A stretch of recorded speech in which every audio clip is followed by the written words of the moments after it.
Hello, c'est Léona et bienvenue sur le podcast des âmes audacieuses. Dans cette nouvelle saison, je t'invite à prendre la route avec moi pour le nouveau monde. Deviens l'héroïne de ta vie et rassemble les pièces du puzzle afin de prendre ta place. Mindset, spiritualité, entrepreneuriat, créativité, explorons ensemble ce qui te permettra de vivre en alignement avec ton âme audacieuse. En tant que coach de vie, coach mindset et marketing, professeur de yoga, apprenti astrologue et auteur, je serai ta guide lors de ce voyage. Et on fera également un petit bout de route avec de merveilleux invités, tu verras. À travers ce podcast, tu découvriras des conseils pour incarner le mindset et l'énergie qui te permettront de co-créer avec l'univers. Te sentir connecté et inspiré au quotidien. Créer une entreprise du nouveau monde, alignée et magnétique. Et ce n'est pas terminé. Tu auras accès à des méditations exclusives afin de te connecter à ton âme audacieuse. Et à des interviews inspirantes pour te donner toujours plus de clés pour créer la vie qui te fait vibrer.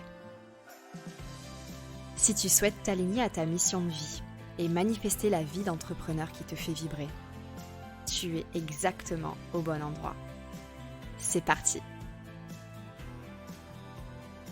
Aujourd'hui, j'ai le bonheur d'accueillir Pauline Valderon, qui est sophrologue et professeure de yoga, spécialisée en techniques de libération émotionnelle et accompagnatrice du féminin. Sa mission de femme, mère et thérapeute dans l'accompagnement du féminin consiste à être pleinement consciente de ce qui est et se manifeste, pour aider d'autres femmes à vivre pleinement leur cyclicité. Autrice de Mon cahier sophro, de Femmes cycliques que j'ai adoré, et d'un prochain livre, Mes essentiels bien-être, la sophrologie. Pauline met en lumière les messages, les mots, les blessures et les souffrances des femmes afin de les aider à s'en libérer avec sensibilité. Et aujourd'hui, on va cheminer avec cette question. Comment apprendre à se connaître en tant que femme à travers le cycle? Bienvenue Pauline dans le podcast des âmes audacieuses. Bonjour Léona, bonjour à tous. Merci pour ton accueil aujourd'hui. Mais avec plaisir. Comment je t'ai connue? C'est grâce à ton livre Femmes cycliques, qui est donc publié chez les éditions Danaé. Et j'ai eu un véritable coup de cœur et j'ai ensuite eu le bonheur de pouvoir échanger avec toi sur Instagram. Et quand j'ai commencé à penser à créer des duos à travers les âmes audacieuses, mais tu as été une évidence. Donc je suis vraiment super heureuse que tu sois là aujourd'hui et que tu puisses transmettre quelque chose de très beau, puisque nous allons cheminer autour du cycle avec toi aujourd'hui. Donc, je te laisse te présenter un petit peu déjà. Comment tu en es venue au cycle, à t'intéresser au cycle et de si près, et à en écrire un livre? Dis-moi tout. Dis-nous tout. Déjà, c'est un immense honneur que tu aies pensé à moi et que tu me fasses confiance pour pouvoir un petit peu porter ma voix sur le sujet de la cyclicité. Mon cheminement, en fait, il est très commun, j'ai envie de dire. C'est la méconnaissance de qui j'étais moi en tant que femme, des menstruations, de ce qui se passait dans mon corps, des sensations, des différentes sensations qui me traversaient de phase en phase et de cycle en cycle. Et cette méconnaissance m'a quand même amenée à me questionner.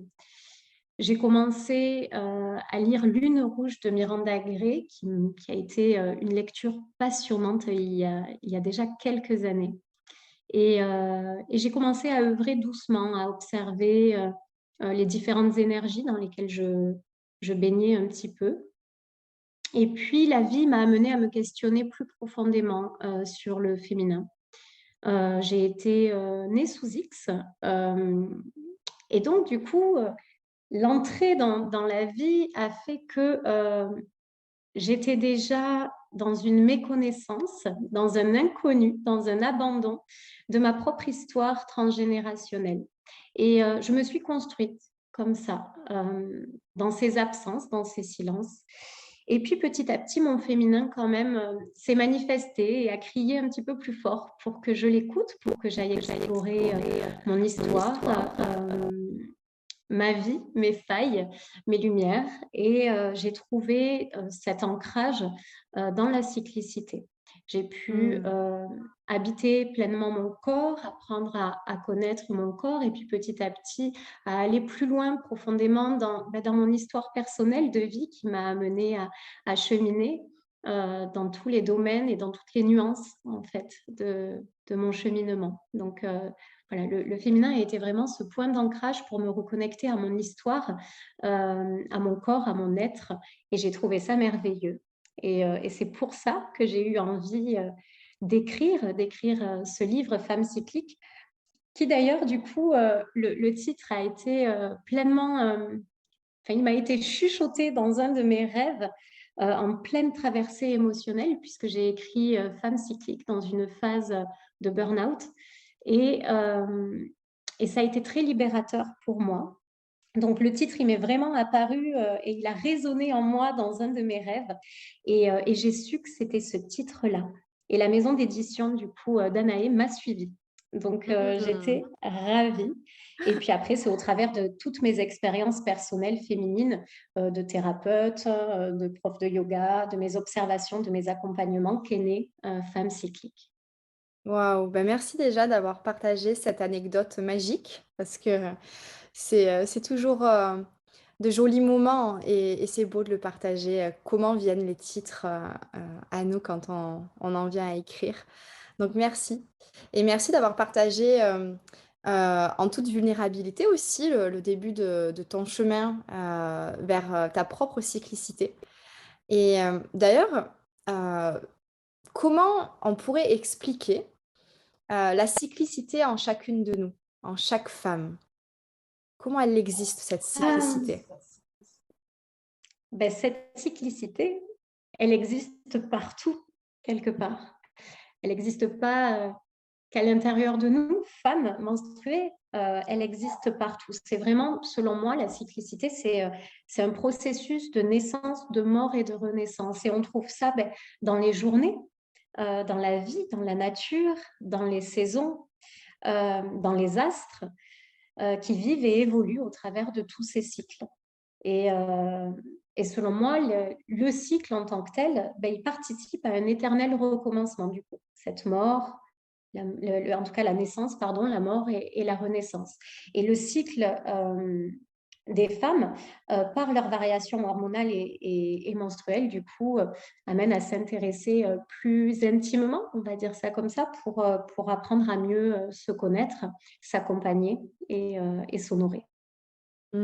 Complètement. C'est vrai que c'est vraiment comme ça aussi que je vois cette cyclicité. Il y a une connexion, à la nature en fait, à tout ce qui est environnant, heu, qui qui nous permet de savoir quand on est un petit peu en décalage avec, notre cycle naturel. L'idée, en fait, c'est, de se reconnecter, à soi, à ses cycles et puis, de les connaître. Et une fois qu'on connaît, nos propres cycles, on peut aussi s'apercevoir, ouais, comment dire? J'ai pas le mot qui me vient, le mot exact, tu m'excuseras, mais Mais non, il y a pas de de souci. en fait, on peut davantage se connaître et donc apercevoir quand il y a des choses qui bougent en nous, de Mmh. pouvoir se rééquilibrer, aller se questionner du coup plus profondément dans ce qui nous traverse et c'est important selon moi de pouvoir apprendre à se connaître pour justement, ouais, faire ce travail de fond quand les choses bougent, dans de l'inconfort par exemple, de mieux se comprendre et s'accompagner à ce niveau-là aussi. Tu parlais, de la corrélation aussi avec, les astres. Donc, je pense directement à la Lune. Est-ce que tu peux, nous en dire plus? Alors la lune, oui, parce que c'est l'astre, féminin dans toute sa splendeur. Le cycle menstruel, il faut savoir qu'il dure en moyenne, et je pèse mes mots, sur la moyenne de 28 jours, parce qu'une femme, menstruée qui a un cycle tout à fait, harmonieux, peut avoir des cycles plus ou moins longs, hein, que 28 jours, et pour autant on en reste avec un beau cycle, d'accord? C'est pas une fatalité. Mmh. Donc cette moyenne, si on reprend cette moyenne du cycle menstruel qui dure 28 jours, ça va être également le temps nécessaire à la Lune pour achever un de ses cycles. Donc le cycle menstruel, il va être synchronisé avec les cycles lunaires, et chaque femme va être connectée et influée par les énergies de la Lune tout au long de son cycle. Et c'est pour ça que les femmes sont intimement connectées à la lune et ses 4 phases, du coup, la nouvelle lune, le premier quartier, la pleine lune et le dernier quartier. Et c'est vrai que c'est pour ça que j'aime dire également qu'une femme qui est menstruée, pendant ses saignements, de dire que cette femme, elle a ses lunes à ce moment, au moment des saignements. Et puis, c'est aussi de se dire que les femmes non menstruées, que ce soit parce que le cycle est devenu silencieux, que ce soit parce qu'elle ne l'est plus, tout simplement, hem, en tout cas, elles peuvent se laisser guider par cette lune. Et je trouve ça, mais d'une puissance et d'une douceur euh, incroyable, que de se laisser porter par les énergies de cette lune, et à savoir que le premier jour du coup de la nouvelle lune sera alors le premier jour du cycle de cette femme qui n'a plus de saignement, et elle pourra accueillir et ressentir à partir de là. Je trouve que c'est très, très important de ne mettre aucune femme, en fait, dans cette magnifique exploration de soi. Nous sommes des femmes, peu importe, notre condition, qu'on ait, nos lunes ou pas, et on peut tout à fait se faire accompagner par, ces magnifiques énergies de la lune, si on a envie de se sentir vraiment connecté, à ces cycles. Donc je trouve ça super que tu en aies parlé.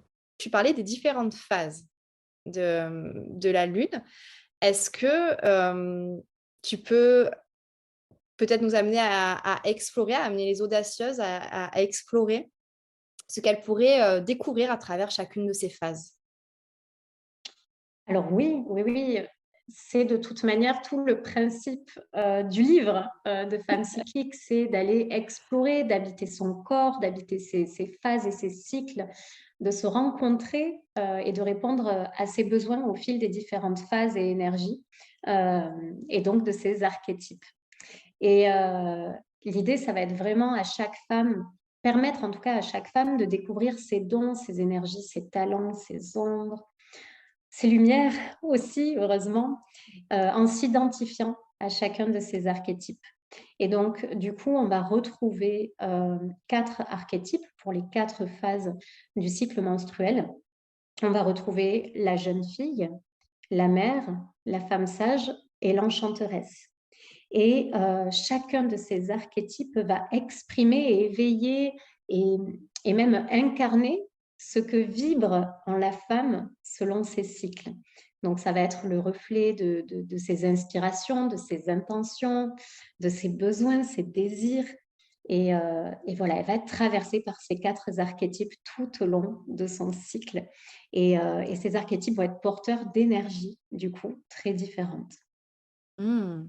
Et est-ce qu'on peut peut-être donner quelques mots clés, pour chacun des archétypes?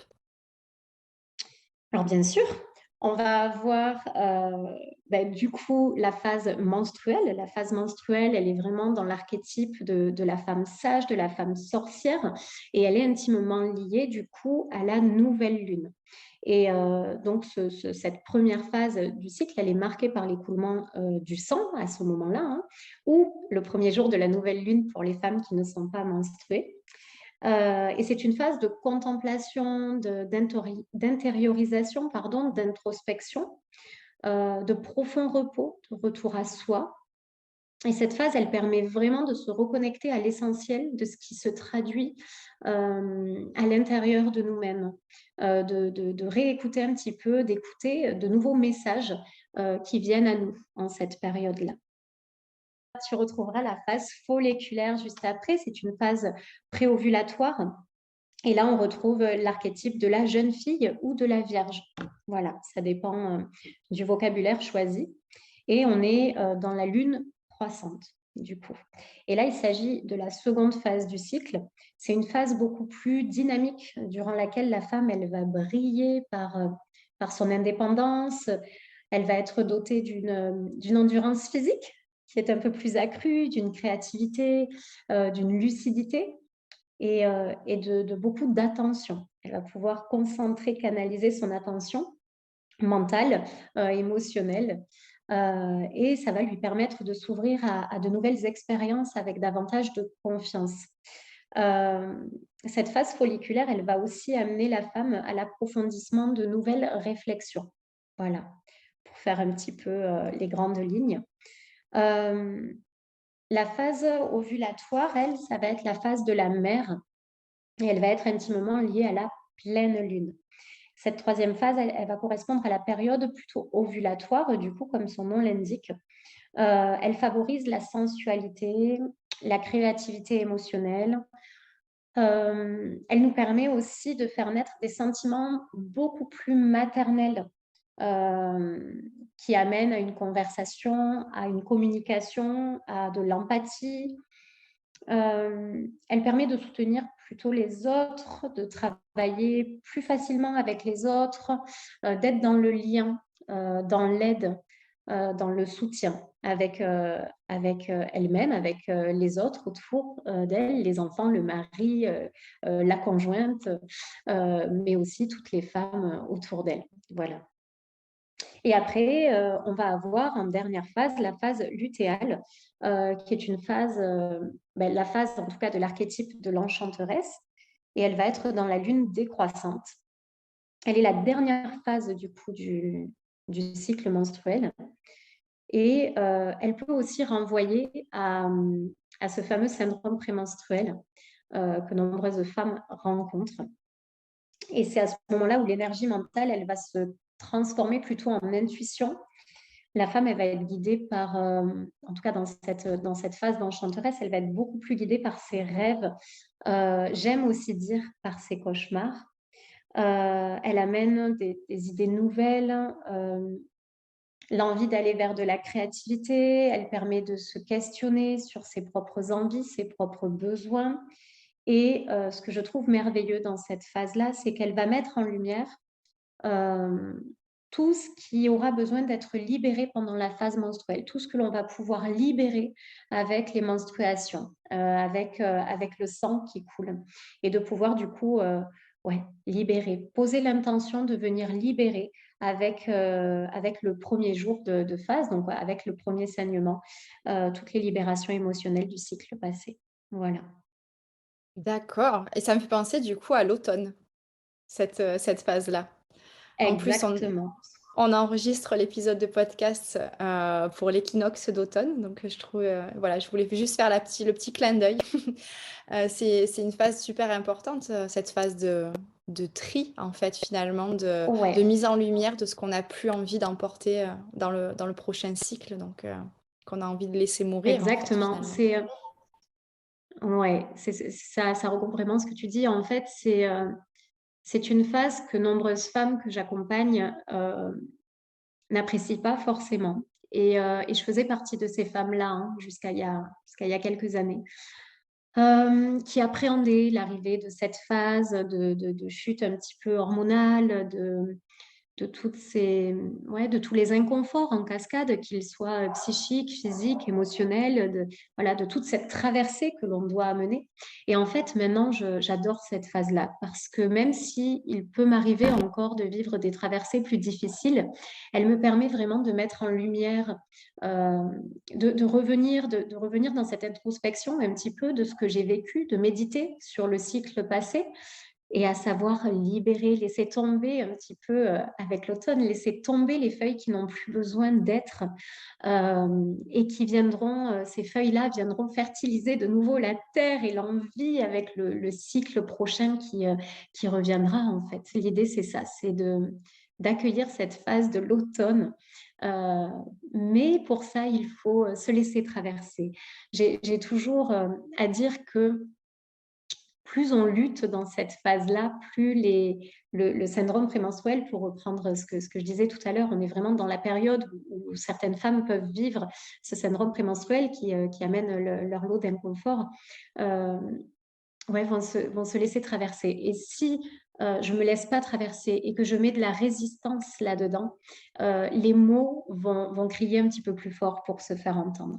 Les mots du corps, hein, bien évidemment, les mots de l'esprit, de tout ce qui a besoin de se ouais, de se faire entendre va crier un petit peu plus fort et si j'apprends à accueillir cette phase en me disant que quoi qu'il en soit, je suis cyclique et ça va passer et j'accueille et j'écris peut-être et je mets du mouvement dans ce que je traverse, ça me permettra de passer de la résistance à la résilience et à savoir qu'un nouveau cycle va bientôt démarrer et je trouve que c'est très rassurant aujourd'hui pour la femme. Complètement. C'est vrai moi aussi j'ai passé des années à ne pas apprécier du tout cette phase-là et aujourd'hui, je me rends compte à quel point elle est précieuse et riche en enseignements. Donc je pense que ça va être un message qui va apaiser et apporter beaucoup aux audacieuses, qui nous écoutent. J'ai quelque chose qui m'est venu à l'esprit, heu, comment on suit son cycle quand finalement on a ses règles à la pleine lune et pas à la nouvelle lune et qu'on se retrouve un petit peu perdu par rapport à ces archétypes? Est-ce que tu as un petit conseil à donner, dans ce cas? Alors j'aime à dire, que dans les règles, il n'y a pas de règles, déjà. Et c'est pour ça que j'aime pas les appeler les règles, parce qu'on est cyclique de nature, du coup, et il y a pas de règles dans les menstruations et d'arrêter de chercher à être menstruée à tout prix 28 jours. Parce que si notre cycle régulier, il est à 26 ou 42, et beh, voilà, tant que notre cycle, il est régulier, qu'il est pas inconfortable, que les choses se vivent et évoluent, de soi-même envers soi-même, tout est OK, en fait. Et qu'on soit menstruée, hem pendant la pleine ou la nouvelle lune quelque part, selon moi aujourd'hui, ça n'a pas grande importance. C'est juste de se laisser être et accepter en fait, son propre cycle. Mmh. Donc si par exemple, une audacieuse souhaite, cheminer en étant accompagnée par les archétypes, elle a juste à comment dire? À regarder quand est-ce qu'elle a, ses menstruations, quand est-ce qu'elle a ses lunes et pas forcément chercher à correspondre à la phase lunaire. L'idée, c'est vraiment de se reconnecter, à elle-même, à son propre cycle et à garder à l'esprit que, elle sera traversée, quoi qu'il en soit, par ces 4 phases. La phase menstruelle, la phase folliculaire, la phase ovulatoire et la phase lutéale. Donc, il faudrait qu'elle se connecte vraiment à elle-même, à ses propres cycles, à ses énergies, les différentes énergies qui vont la traverser durant ces phases-là et qu'elle puisse accepter de vivre chacune de ces phases pour elle-même, avec elle-même et non pas en lien avec la lune. Heu, J'aime à dire qu'on est, forcément synchronisé avec les cycles lunaires et que c'est merveilleux. Mais il y a aussi plein d'autres manières de se connecter à la lune par des rituels, par exemple, hein, et de poser ses intentions, par exemple, de se reconnecter, de faire des bains de lune. Qu'importe, si on a envie de se connecter à la lune, de toute manière, on y est, connecté quoi qu'il en soit, mais si on veut s'y reconnecter par d'autres symboliques, on peut. Et ce que j'aime rappeler, c'est que, les femmes qui, dans ce cas-là, ne sont pas menstruées, elles, il sera important qu'elles se connectent, plus intimement, dès le premier jour de nouvelle lune. Mais pour toutes les femmes, c'est essentiel selon moi qu'elles s'écoutent elles-mêmes avant de chercher, un idéal. Il n'y a pas d'idéal, ça n'existe pas. Selon moi, chaque femme, est unique et enfin, il y a autant de cycles qu'il y a de femmes sur terre et tous les cycles sont beaux tant qu'ils sont vécus avec, équilibre pour soi-même, envers soi-même. Mmh. En pleine conscience. Ça, c'est quelque chose qui nous manque beaucoup dans cette société. Exactement. Est-ce qu'on peut parler, d'outils? D'outils pour, un petit peu, démarrer cette exploration? Alors oui, il y en a un là qui me vient, évidemment à l'esprit, qui a été, moi-même mon premier outil.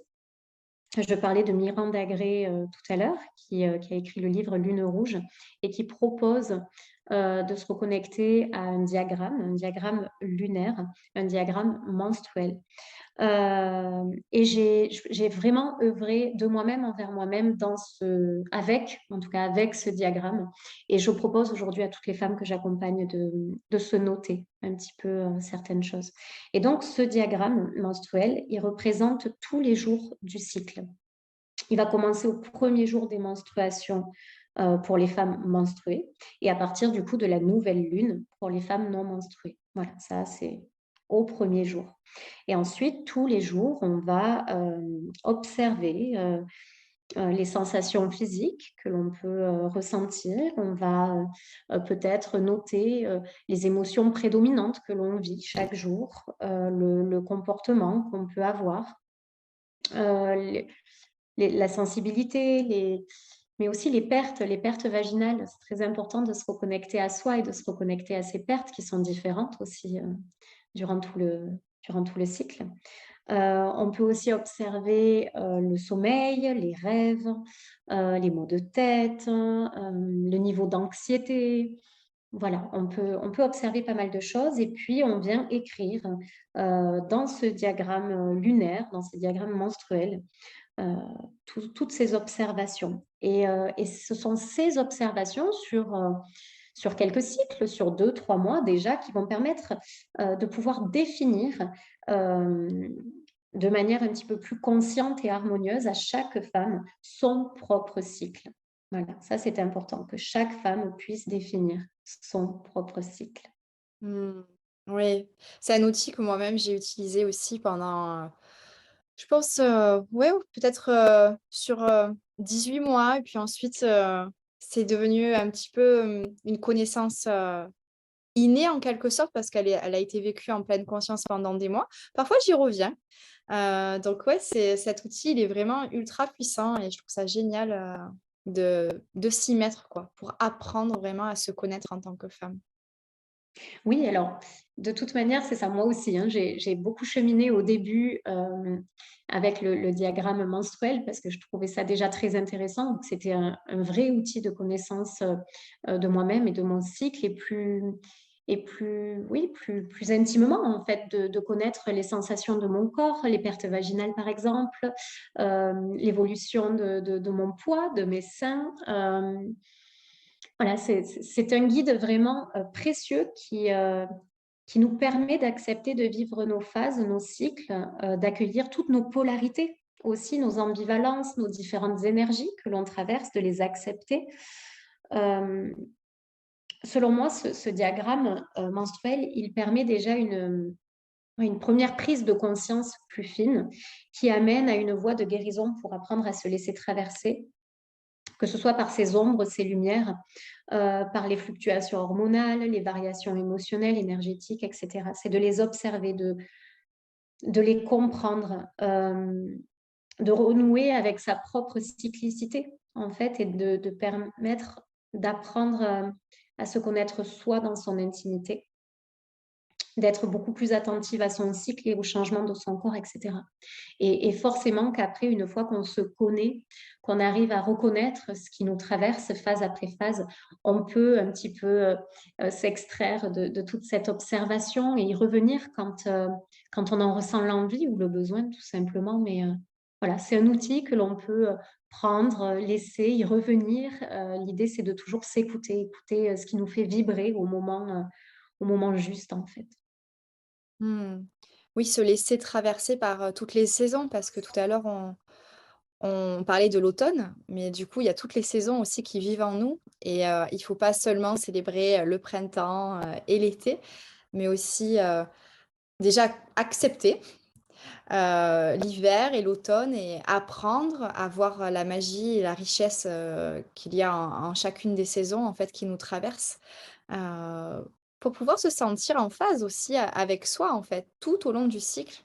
Je pense qu'il y a vraiment un travail d'acceptation, parce qu'aujourd'hui, dans notre société, heu, on nous dit plutôt que voilà, en tout cas, on aimerait nous faire, croire que la vie est linéaire et qu'il faut être, très productive tout le temps, qu'il y a pas de fluctuation, que c'est vraiment la vie est linéaire. Alors que ce n'est pas du tout le cas, la vie est cyclique. Nous sommes cycliques et c'est tellement important de l'accepter, et quand on devient entrepreneur aussi, c'est quelque chose d'extrêmement important parce qu'on ne peut pas être tout le temps dans la productivité, dans la créativité. On a besoin aussi de phases où on va se reposer, où on va nourrir, notre âme de manière un peu plus, consciente et un peu plus dans une phase de ralenti. Et je pense que c'est vraiment en apprenant à se connaître, à travers son cycle de femme qu'on arrive à l'intégrer réellement dans sa vie de femme, de maman, dans sa vie d'entrepreneur, dans toutes les multiples facettes en fait que l'on incarne, dans notre quotidien, quoi. Exactement. Moi, aujourd'hui, c'est vraiment une boussole, mon cycle menstruel. C'est, ouais, c'est ma boussole et c'est drôle parce que quand j'ai écrit, Femme cyclique, je sentais vraiment, certaines phases qui me poussaient à écrire, à être, dans la production et puis d'autres phases où je délaissais, le projet et c'était OK pour moi parce que pendant que je délaissais, que je mettais à silence quelque part l'écrit, les choses me venaient à moi, en fait et je profitais différemment de la création, de laisser intégrer, certaines choses qui venaient à moi et quand j'avais une énergie nouvelle qui m'amenait à écrire, alors là, toutes ces idées qui m'étaient apparues, venaient, s'écrire naturellement, sans forcer, voilà, c'est merveilleux et là, c'est pareil, je pense à parce que j'organise une retraite là de femmes prochainement en novembre et c'est merveilleux parce que la première chose que j'ai faite, c'est de regarder à quel moment de mon cycle, je serai pour accueillir, soutenir, accompagner, les femmes qui seraient présentes. Donc, voilà, c'est vraiment une vraie boussole intérieure. Mmh, j'adore. Alors du coup, est-ce qu'avant, de terminer, on pourrait peut-être partager une idée de rituel pour, vraiment intégrer cette cyclicité en nous, la comprendre, l'accepter, l'honorer. Est-ce que tu as une idée, de rituel plutôt simple, hein, mais vraiment avec lequel pourraient, cheminer les âmes audacieuses qui nous écoutent? Alors j'ai pas un seul rituel qui me vient, j'en ai plusieurs et du coup, je vais essayer de regrouper cet ensemble-là. L'idée, c'est qu'une fois qu'on a commencé déjà à prendre conscience, à observer son cycle et comme je disais, hein, ses sensations physiques, émotionnelles, les comportements, le sommeil, le niveau d'anxiété, par exemple, et qu'on ait pu le noter sur un diagramme, menstruel, un diagramme lunaire, c'est d'observer un petit peu, déjà ce qui se passe et le simple fait de prendre des notes nous permettent, de nous questionner déjà sur ce que je ressens, sur ce qui se vit en moi. Donc c'est un premier rituel que l'on peut mettre en place quand on s'initie un petit peu au cycle, c'est, d'observer l'état dans lequel je suis chaque jour. Ça, c'est un premier point et une fois que j'ai pu, différencier les différentes phases un petit peu de mon cycle, c'est, de créer ses propres rituels. Je donne jamais d'outils types quelque part parce que j'aime savoir que les femmes, elles évoluent avec leurs envies, leurs besoins et que peut-être d'un cycle à un autre, les rituels ne seront pas les mêmes et je trouve ça beau aussi de se laisser cette liberté. Mais l'idée, ça va être sur chaque phase, donc sur la phase menstruelle, la phase folliculaire, la phase ovulatoire et la phase lutéale, de venir se créer, des petits cocons. Peut-être que dans une phase, on va, vouloir méditer chaque matin parce qu'on a besoin de ce retour, à soi, de cette introspection, de revenir à son souffle, à son corps, dans quelque chose de doux et de réconfortant et à ce moment-là, dans cette phase, on va s'offrir ces moments de méditation. Dans une autre phase, on va pouvoir s'offrir d'écrire chaque matin ou chaque soir, peut-être les 2, d'écrire et de déposer l'émotionnel. Dans une autre phase, peut-être qu'on va avoir envie de se mettre en mouvement, de chanter, de danser, d'être dans la créativité, de trouver, sa propre créativité, hein, même si c'est faire du tricot, c'est OK. Mais de se laisser cette opportunité pendant quelques jours de créer une forme de rituel à ce niveau-là. Et puis peut-être qu'on aura aussi envie, simplement de s'allumer un encens le matin, hem, de faire du yoga, de respirer. Voilà, ce sont plein de petits rituels que l'on peut mettre en pratique et c'est pour ça que je j'aime pas donner des rituels pour quelque chose qui dure et de figé dans le temps parce que, forcément, hein, on est, cyclique et que de par cette variation hormonale, par nos cycles menstruels, on a des envies, et des besoins qui évoluent phase après phase. Donc l'idée c'est d'apprendre à se connaître soi, ce qui nous fait vibrer nous-mêmes, envers nous-mêmes et de créer ses propres routines.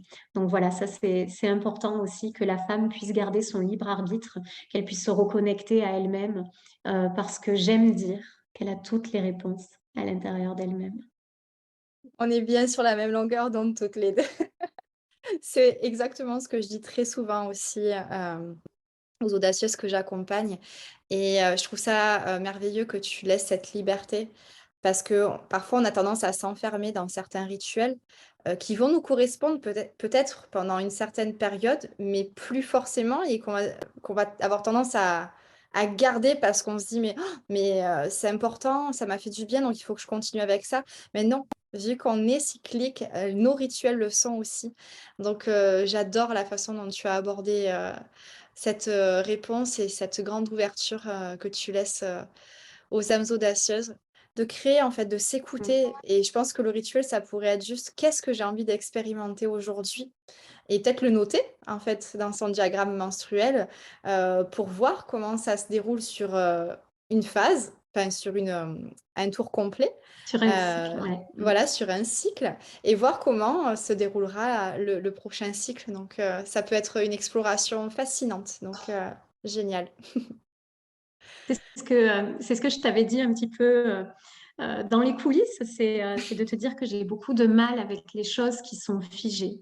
J'aime le mouvement, j'aime savoir que les choses bougent en chacune d'entre nous, chaque jour déjà, hein, qu'on se le dise, mais aussi durant chaque phase qui passe et qui nous traverse et du coup, c'était challengeant pour moi de pouvoir, ouais, enregistrer ce podcast parce que c'était, pour moi quelque chose qui est figé, de figer ma voix à un moment donné, alors que je sais d'ores et déjà que les choses bougent, évoluent et qu'elles sont en mouvement et que je serai en mouvement moi aussi dans ma manière d'être, de penser et d'évoluer avec mon cycle et que les mots que j'ai pu déposer aujourd'hui seront différents déjà peut-être demain et donc voilà. Mais pour clôturer un petit peu, si on pouvait, peut-être faire une clôture pour les femmes, c'est qu'elles puissent se reconnecter, je l'espère, à leur pouvoir, à leurs secrets, à leurs ombres et à leurs lumières et ressentir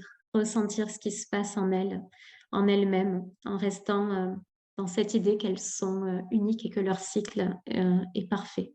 Quoi qu'il en soit, c'est leur cycle, c'est le cycle qui leur correspond et de laisser circuler, chaque énergie, chaque fluctuation un petit peu émotionnelle et hormonale qui la traverse. Mmh, magnifique. Et alors moi je voulais aussi t'inviter à partager, donc on a parlé de ton livre, tout à l'heure. Donc moi j'invite vraiment toutes, les, âmes audacieuses qui écoutent cet épisode à se lancer dans la lecture de Femmes cycliques, donc de Pauline, Valderon, hein, qu'on peut trouver, en ligne ou alors en librairie, par les éditions Danaë. Et tu parlais d'une retraite aussi tout à l'heure. Est-ce que tu peux nous en dire plus? Comment est-ce qu'on peut, retrouver, ce que tu proposes? Quel est ton site internet? Qu'est-ce que tu organises? Dis-nous tout. J'ai eu envie là, une fois enrichie de tout plein de formations autour du féminin, de proposer une retraite entre femmes. Est née l'idée de nous reconnecter les unes aux autres. Alors j'ai eu participé moi à des retraites, mais c'est la première fois que je me lance en tant qu'organisatrice. J'ai eu à cœur d'oser en fait, oser tout simplement et je sais que c'est un mot, qui te plaît particulièrement. et Oui. d'oser, ouvrir ces espaces, heu, ouais, ouvrir ces espaces à des femmes et ce sera un week-end magique rempli de beaucoup de douceur. C'est fin novembre, mais je sais que j'en proposerai, je pense, nombreuses plus tard, parce que c'est ce qui m'appelle aujourd'hui. Est-ce que tu as un site internet sur lequel on peut retrouver ces informations? Oui, oui, oui, j'ai un site internet au nom de Pauline Valderon. C'est pas très original, mais Non, mais c'est parfait, c'est très pertinent et au moins on te trouve facilement. Mais en tout cas, merci infiniment Pauline, d'avoir accepté encore une fois. Je pense qu'il y a de nombreuses clés et il y a surtout une sorte de vibration comme une autorisation en fait à être libre en fait, d'être qui l'on est et de vivre, ces multiples facettes qui nous traversent au quotidien et je pense que c'est un message fort que chaque femme, prendra toujours plaisir à entendre, pour cheminer, vers l'alignement. bah, merci à toi en tout cas pour ta confiance, pour ton invitation et j'étais ravie de passer ce moment avec toi et puis avec, toutes les personnes qui nous écouteront. J'espère que cet épisode t'aura plu et t'aura apporté des clés pour cheminer à travers ta cyclicité de façon assumée, acceptée et également célébrée.